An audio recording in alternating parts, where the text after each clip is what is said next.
transfer case. Mid-muffler used to be there, but now you got two vibrants welded in, 3-inch pipe. Back to the factory X pipe back there. Got the factory resonators back there out the back. That's what it is, fellas, right there. 1, 2.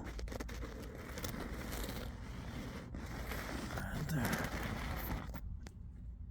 Just get any body shop, weld them in. They're pretty cheap. And the labor is super easy. Just weld the flanges back on there. I still got the mid-muffler intact, so I go back to stock anytime. Yeah.